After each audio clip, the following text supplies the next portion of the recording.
Good morning, students. So today again we have to discuss chapter 3, Money and Credit, grade 10th.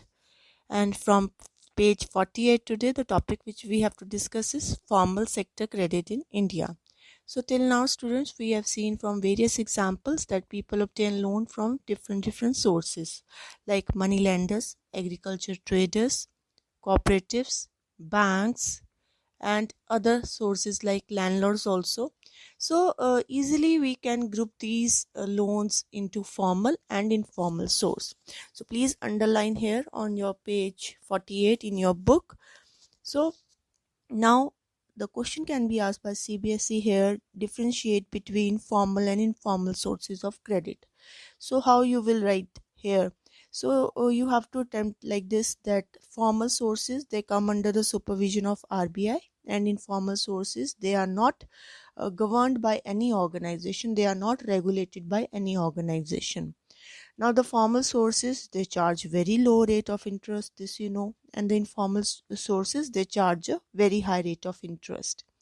Now, as the formal sources, they are being governed and supervised by RBI, so they have to follow certain rules and regulations which are given by government. And the informal sources, they do not follow any rules and regulations. Example of formal sources like commercial banks, cooperative societies, these are the main sources of formal credit. And informal, you know, relatives, money lenders, landlords, so these are the main source of informal credit. So in this way you can attempt this question of differentiation between formal and informal. Now on this page 48, graph 1 is given, and you can clearly see that more credit is coming here from the formal sector. How? Like 1% government, then cooperatives are giving 25%, then commercial banks again 25%, then other institutional agencies 5%. So this is 56%.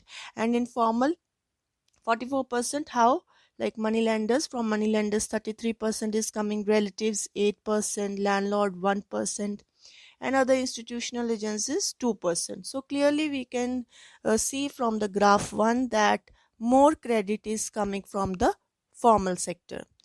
Now, students, the Reserve Bank of India supervises the functioning of formal sources of loan. So this earlier also I have told you that the formal sector is being governed or regulated by RBI.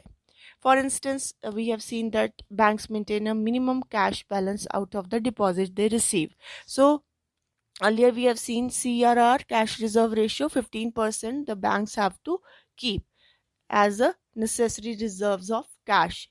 So RBI monitors the bank in actually maintaining the cash balance. So actually RBI monitors this, that banks are doing this or no.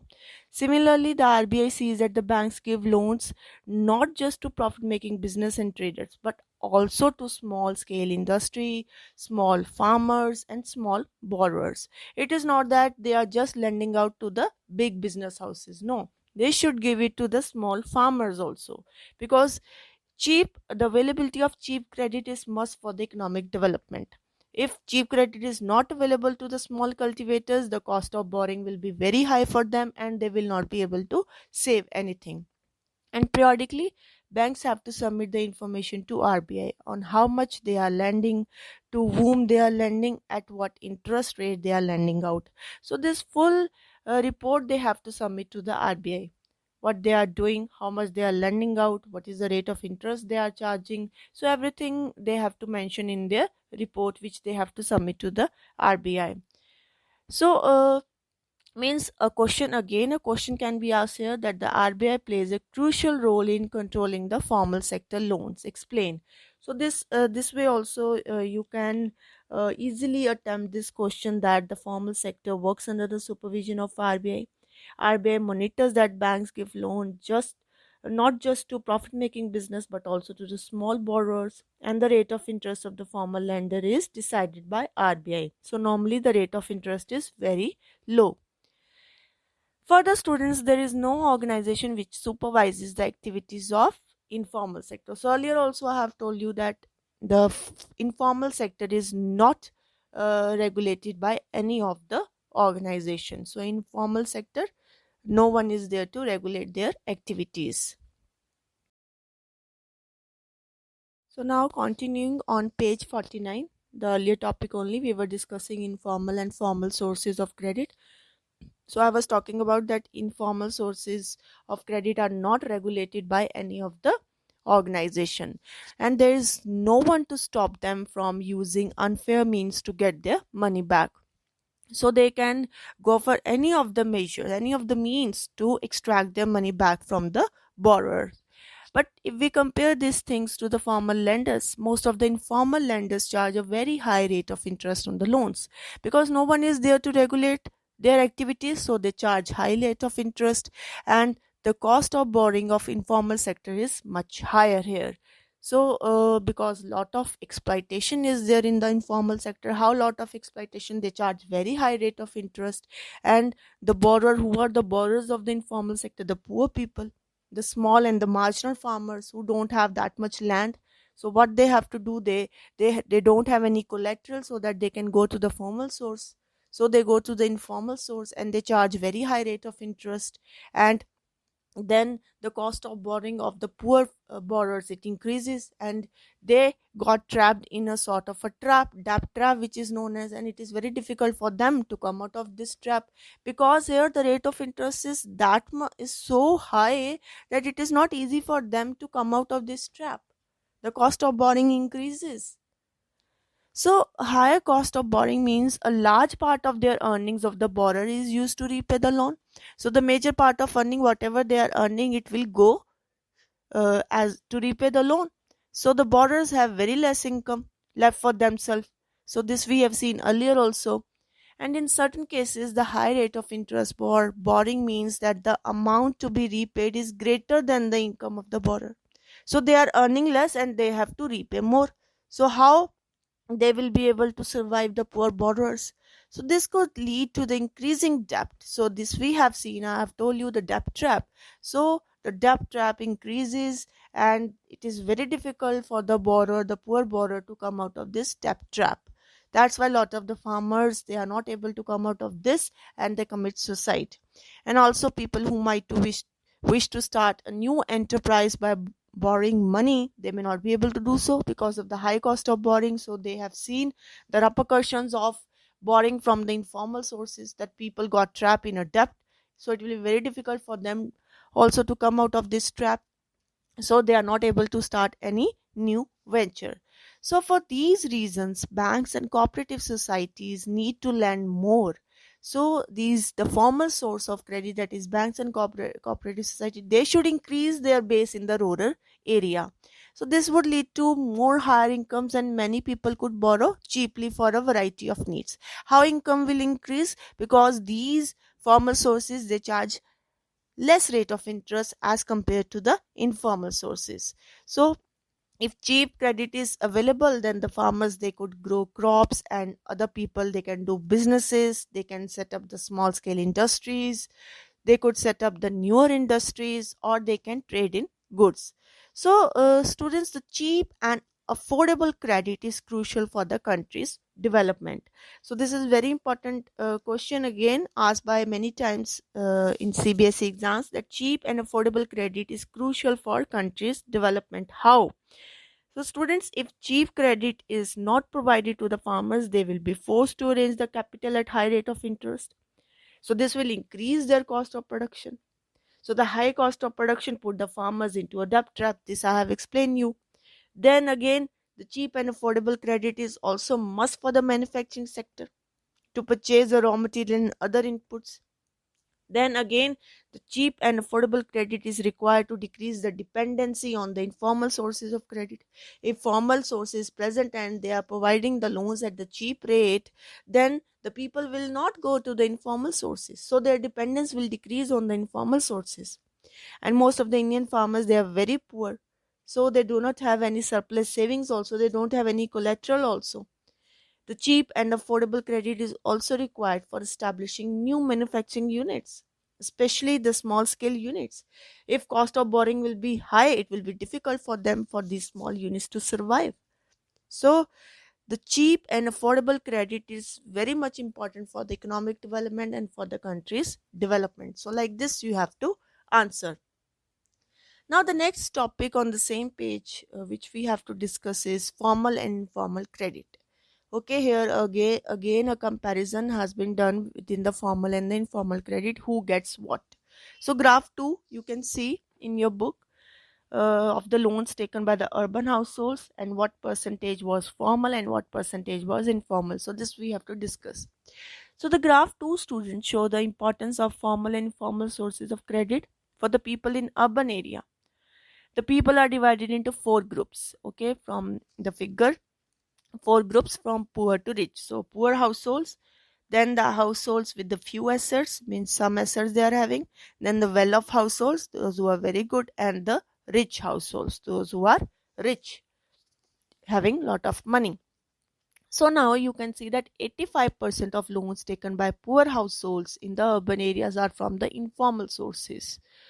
And compare this with the rich urban household, only 10% of their loans are from the informal sources, while 90% are from the formal sources. So you can see that the rich household will go to a informal source only, to a formal source, and 10% of them will go to a informal source. Okay, so from this graph you can easily see that the 90% of rich household will go to formal source and only 10% will go to the informal source. And then again, the well-off household, 72% of them are getting their loans from the formal source and 28% from the informal. And then households with the few assets, there the situation is that 47% they are getting the loans from the formal source and 53 from the informal. And see the position of the poor households, 85% of them they are getting their loans from the informal source and 15 from the formal source. So a similar pattern is also found in the rural areas. So this also you have seen that dependence more is on the informal sources, and the rich households are availing cheap credit for the from the formal lenders, where the poor households they have to pay a large amount for the borrowing. So the rich households they are already rich and still they are availing the cheap credit from the formal source because they are educated and they have a collateral. They can go to the formal source, they are more aware. But the 85% of people they are poor and still they are getting the loan from the informal source, which will exploit them more. So what does all this suggest?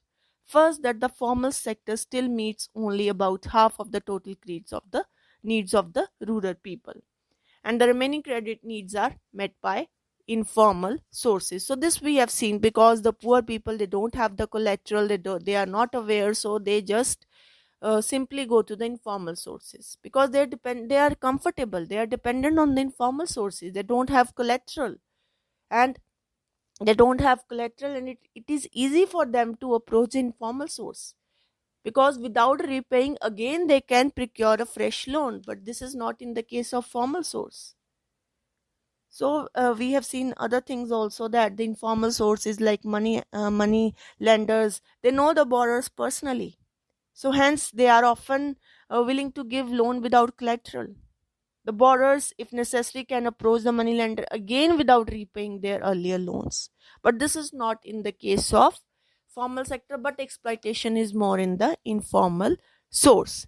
So this you have seen.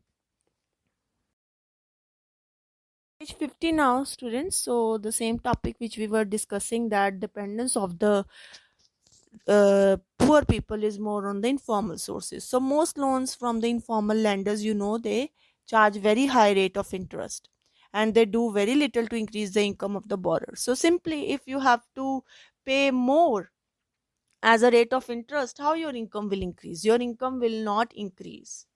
Means the repayment amount is more than your income, so it will be very difficult for the poor borrower to survive. So it is necessary that banks and the cooperatives, they should increase their lending in the rural area, they should increase their base in the rural area, so that the dependence on the informal sources of credit can be reduced. So more Grameen banks, more cooperative societies can be set up in the rural area. And secondly, while the formal sector loans need to expand, it is also necessary that everyone receives these loans. It is not that only the rich households will receive these loans. The poor household should also receive these loans from the formal sector. And at present, it is the richer households who are availing all the credit from the formal sources, whereas the poor, they have to depend on the informal source. So more exploitation then it will be of the poor people if they will go to the informal source. And it is important that the formal credit is distributed more equally so the poor can benefit from the cheaper loans, so that more benefit of the poorer can be from the cheaper loans. So what is the need of the hour? To expand the formal credit and the cooperative societies in the rural area, and make sure these banks should make sure, these cooperatives should make sure that the credit needs of the rural people, of the poor people, are also fulfilled.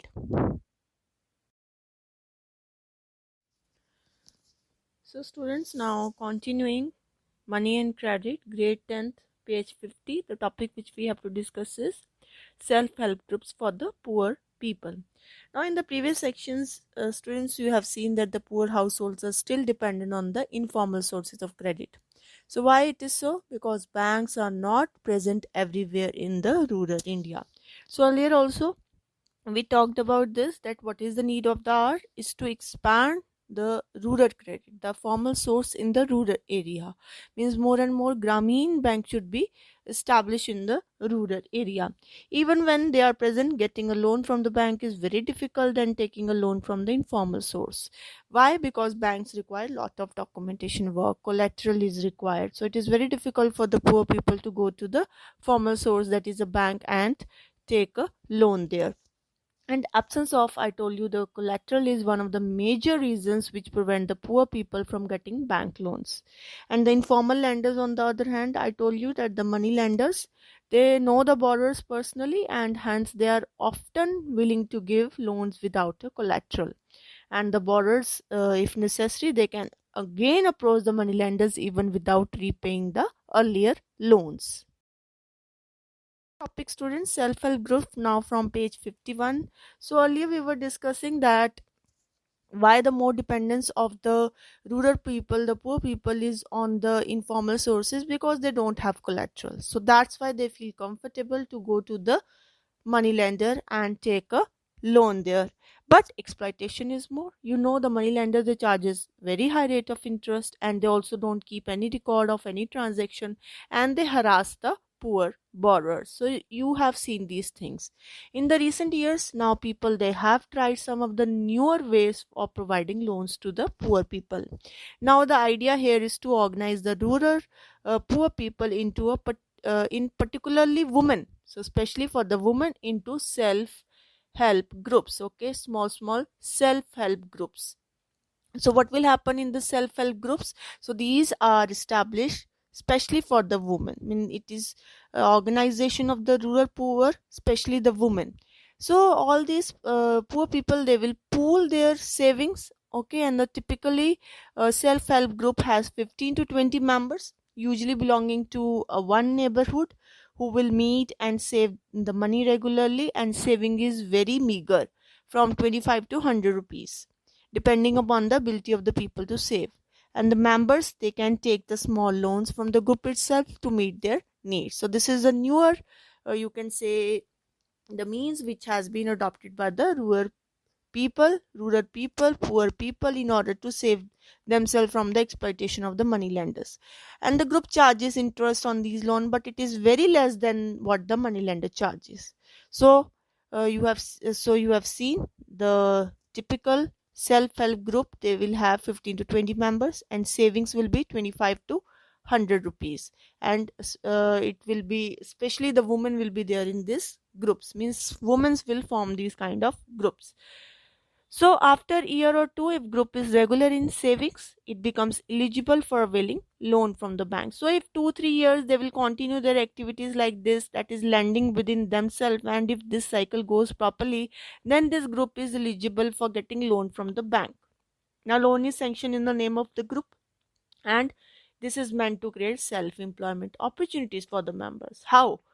Because the small loans, they are provided to the members, they can start any new venture. They can buy the seeds, they can buy the raw material, they can buy any swing machine. Okay, women are there, they can start swing. They can purchase any cattle, so they can sell the milk also. So the loan which is taken, this will create self employment opportunities. And these small loans which are provided to the members, so they can release their mortgaged land also. And for working capital needs also, like buying raw material, buying the seeds, fertilizers, cloth, so that can also be satisfied from these loans. So it means with this loan, a self employment circle will be created in the rural poor environment, and the poor people will be benefited. Now, most of the important decisions regarding the savings and the loan activities are taken by the group members. So, themselves only they will take the decisions that to whom we have to give the loan. And the group decides regarding the loans to be granted, the purpose, the amount, interest to be charged, repayment schedules, everything they will decide themselves. And also, it is the group which is responsible for the repayment of the loan to the bank. So, they are only responsible, they have to see, and any case of non-repayment of loan by any one of the member is followed up seriously by other members in the group. So they take up these issues seriously if anyone is not repaying the amount. Now, because of this feature, banks are willing to lend to the poor women since they are reliable when organized in self-help groups, even though they don't have any collateral. So the poor people, the women, they don't have any collateral, they organize themselves in a self-help group, and bank, they trust the women because they are the reliable source, so they will repay their amount. So on this credibility, they give women the loans. So thus self-help groups help borrowers overcome the problem of lack of collateral. So they don't have the collateral, so the problem is solved by self-help groups. So they can get the timely loans for the variety of purposes we have talked earlier also, and they will pay a very reasonable less rate of interest. And moreover, the self-help groups, they are the building blocks of the organization of the rural poor. Means they not only help women to become financially self-reliant, but the regular meetings of the group provide women a platform where they can discuss a variety of issues, like on the health, on the nutritional level, and any domestic violence issue is there.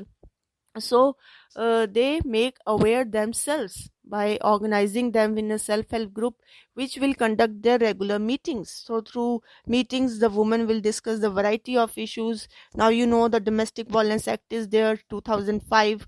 So to protect the woman from the domestic violence is also one of the core issues of the group. So now page 52 of your NCERT book, students, the same chapter, money and credit.